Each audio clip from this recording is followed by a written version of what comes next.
bit kind of just on the quick background. We were all kind of saying the same things about returning to the office face to face. I kind of wanted to take a more psychological approach to it. So I was not only thinking about how I would want to experience things and how other people would want to experience things, but also about what are some of the experts or the psychologists and people saying behind the scenes about the best way to approach things. So not only does my experience come into some of the things I'm about to show you, but I've also done some research as much as I can to understand how other people across the world are handling this and all of those things included.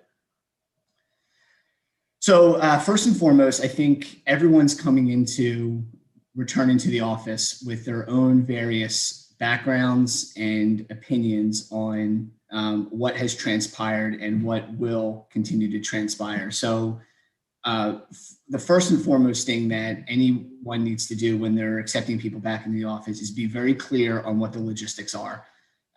Be very clear on what time people should be returning to the office. What are the office norms as far as working hours? You guys said it, I think Randy said it, like you can have a 9 o'clock meeting end and then immediately start another one. A little bit of that is going to change. So, set clear understandings on the logistics around all of that. Are people expected to be on time for meetings? Is there going to be a little bit of a grace period if people are late? Do people need to be in the office Monday through Friday? Is there any flexibility on people to come Monday, Wednesday, Friday, or Tuesday, Thursday, if you want to kind of throttle how many people you have in the office at one time? So logistics and making sure that people feel comfortable and know exactly what to expect goes a long way. The other side of that is around the social distancing and mask wearing. So whatever your policy is, whatever guidelines you're following, just make sure that everyone is well aware of exactly what to expect when returning to the office. I don't need to be the one to tell people that if you've read the news, there's varying opinions on wearing masks and social distancing. I'm not telling you what my opinion is or what your opinion should be. All I'm saying is that you should make it very clear to your team what your company or what your policy is so that they can either follow it or communicate to you that they disagree with what you set forth. And if that's the case, then engage in a conversation. But set very clear logistics. So know the rules, know what the risks are, be open, be transparent with people, and ultimately let people kind of make their decisions and then hold conversations with those people as needed. Any questions, comments, or concerns on our logistics? Nope. All right. Next, and this is, I think, a very important one, is you need to have a little bit of fun. So there are some people out there that are super excited to get back into the office. They're thrilled to leave their home. They're thrilled to get back to people. I may or may not be one of those people, but there's going to be a lot of people that have some hesitancy. A lot of people have kind of adapted to a new way of life working from home. They have their chores lined up. I mean, I fold laundry as well. Actually, my chore is we use reusable diapers, and that's probably the worst chore. But I do that oftentimes during calls, stuffing the reusable diapers and making sure that they're all ready to go. So people are going to be changing how they've done things for the past year. So the best thing to do when people are coming back to the office is make it a little lighthearted. If people are coming back to the office on September 7th, maybe don't have your quarter end review on September 8th. Let people kind of ease back into the office, let them get more comfortable with this new way of life.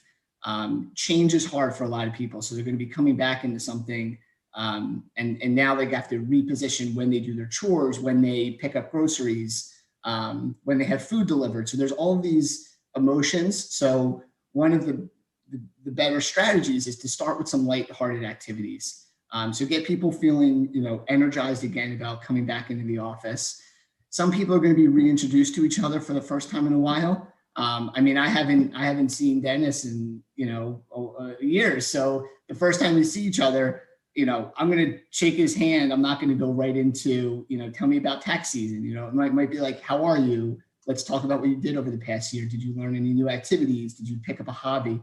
So just kind of like easing yourself back into it, have some activities, get some group activities together, maybe get a social, let people kind of reintroduce themselves to one another.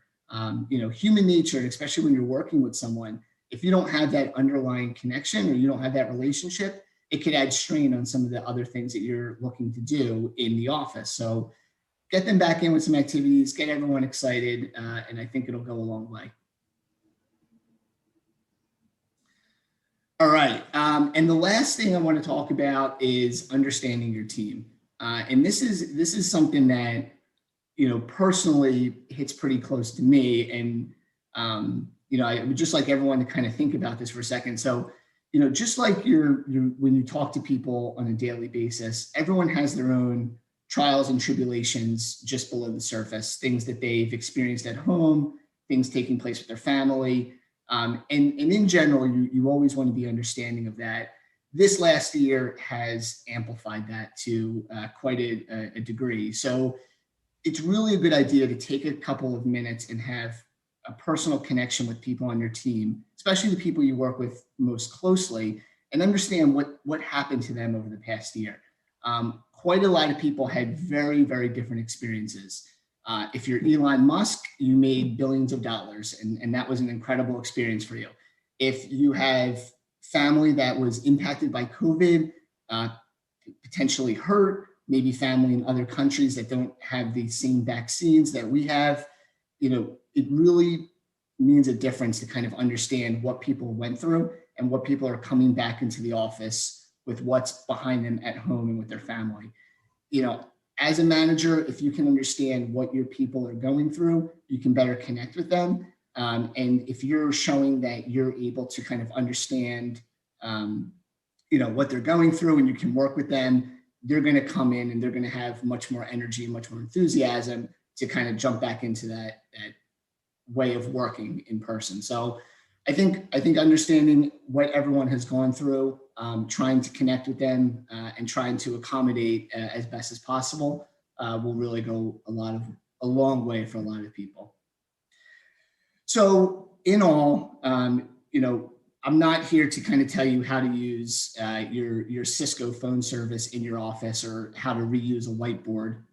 But I think so much more of going back into the office is the personal side of things. And if you can re-engage people, if you can make it clear of what your expectations are, what your company policies are, really take time to kind of understand the psyche behind each of your team members, be passionate, be compassionate.